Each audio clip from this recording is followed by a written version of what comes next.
Hello, everybody. I am Dana Mantilia, and welcome to another episode of our 123 CMMC. We have a very exciting topic today that we are going to talk about, and I am going to introduce Mark. Mark, why don't you introduce yourself and say a little bit about your company? Hi, I'm Mark Langford. I'm the principal consultant of Aberfoyle Associates. I do cybersecurity consulting for businesses and with a particular focus on CMMC and DFARS. All right, and there's your company. In case anybody wants to get in touch with him, there's his company. So the exciting topic of the day is CUI, Controlled Unclassified Information. And believe me, folks, this is a dry topic. So we're going to try to put as much life and energy into this as we can, because it's otherwise not a very interesting part, but it is a vital part of the CMMC compliance process. Yeah, definitely something people need to understand, even though it's very dry. All right, go ahead, take it away. Start teaching us about this. Okay, so a little bit of background. The whole reason behind the CUI program was because there were a variety of nation-state-led cyber attacks on the defense supply chain that involved stealing of vital secrets, in data of vital national interest. So the Fancy Bear attack emanated from Russia, and it was targeted at acquiring information on missiles, drones, and stealth fighters. The Titan Rain attack emanated from China. It targeted government agencies in the US and the UK. There were various other members over the years in the defense supply chain, Visser Precision, Airbus, Perceptix LLC, to name a few. But essentially, the feds got fed up with having their data stolen. So they wanted to improve the cybersecurity readiness of the defense supply chain. They created first the DFARS program and then the subsequent CMMC, Cybersecurity Maturity Program. And the CMMC program, it is all about protecting the controlled unclassified information in the defense supply chain. So CUI is a cornerstone of CMMC compliance. The CUI classification of data was originally developed for all of the executive branches, all of the executive branch agencies in the government. It actually used to be much more complex.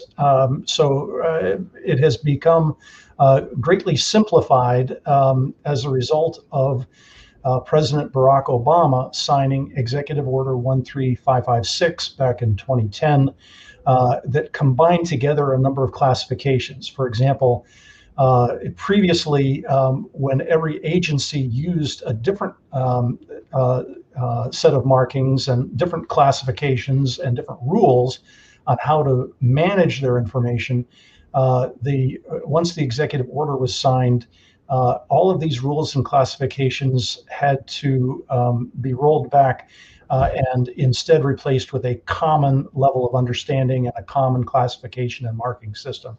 And that's what CUI is all about. And that makes a lot of sense too, because yeah, you're right. Everybody was using different terms, different this, who had access to this, who didn't have access to this because of what they were calling it or what they could share it and not.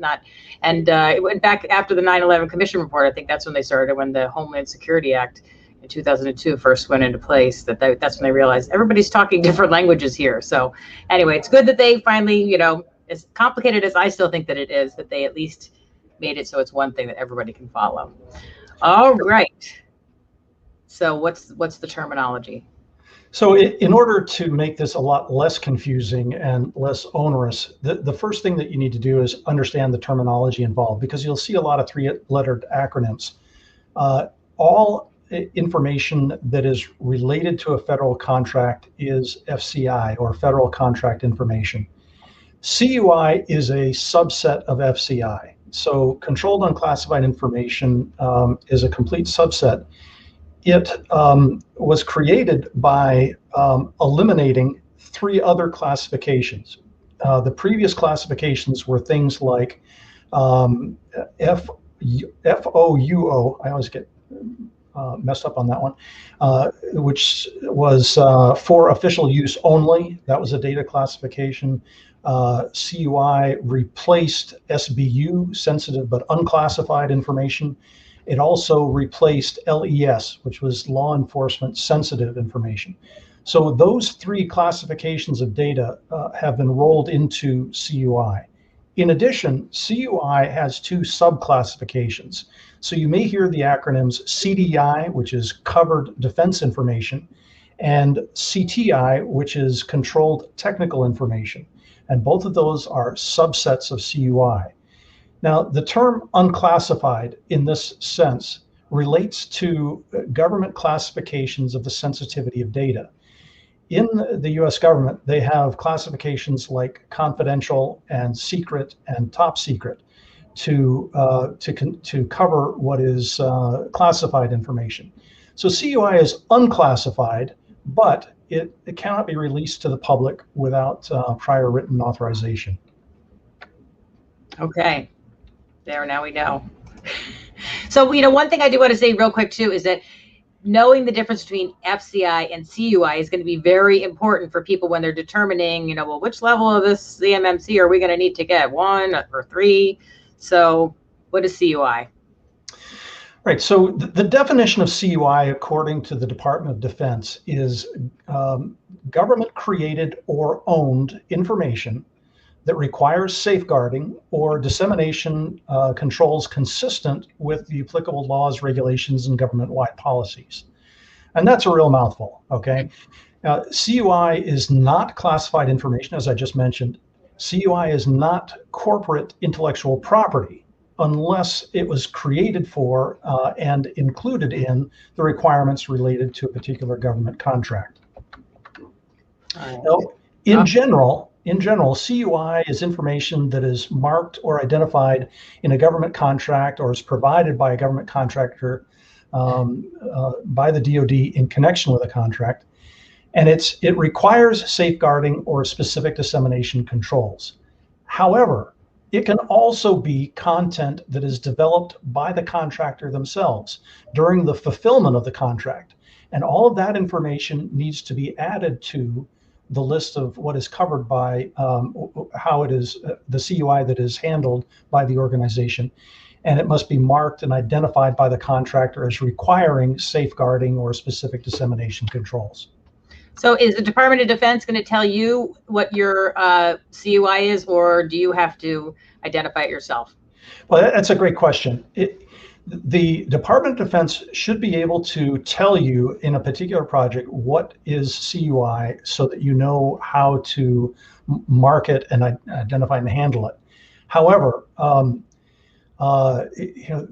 within the defense supply chain, there are multiple layers. There are prime contractors and subcontractors and so forth.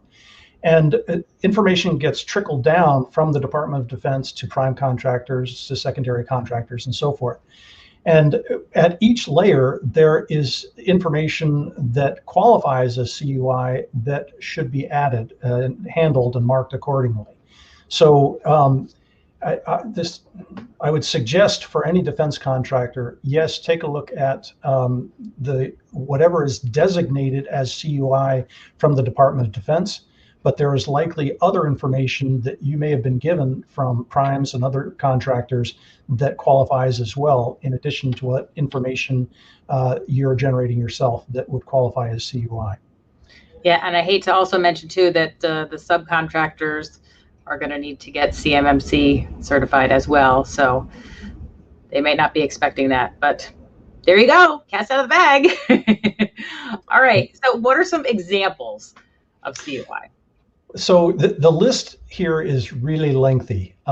So some examples would include things like any personally identifiable information, such as legal material or health documents, technical drawings, blueprints, intellectual property, critical infrastructure security information, controlled technical information that has military or space applications, protected critical energy infrastructure information, export control information, and so on. The list is quite extensive. I guess, if you want to know what is CUI, then the best way to determine what the requirements are for any specific type of CUI is to go to the CUI registry. And we'll list at the end of this recording the website, the URL to go to.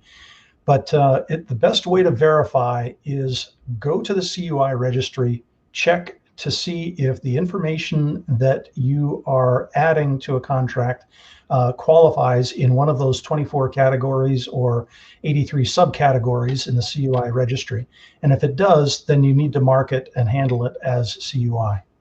Yeah, that registry is very helpful because this is very confusing. And it's nice to be able to say, I don't know if this is or not. Let me just go and take a look. So, all right, moving right along. How do you know if information is CUI? Well, we just talked about that, right? Because you're going to go and you're going to look. I mean, I think generally it's pretty much anything that you think, if a bad guy got their hands on this, would it be bad? And if the answer is yes, then that might be CUI. But yeah, just to stress here the importance of how you handle CUI and why it's important to do the research to make sure that you are marking it and identifying it correctly. Yeah, organizations can fail a CMMC audit if they are not categorizing CUI correctly. So you don't want to be in the position of failing an audit and having to wait some period of time before you can be assessed and audited again to become CMMC compliant. Better to get this banged out the first time so that you know upfront what CUI you're handling within your organization and to make sure that it's identified and marked correctly. Mm-hmm. Okay. And what about right now? What should they be doing? In addition to going to the CUI registry, I would recommend a couple of things. Recognize and apply the CUI markings in a consistent manner. Protect your CUI from disclosure across boundaries.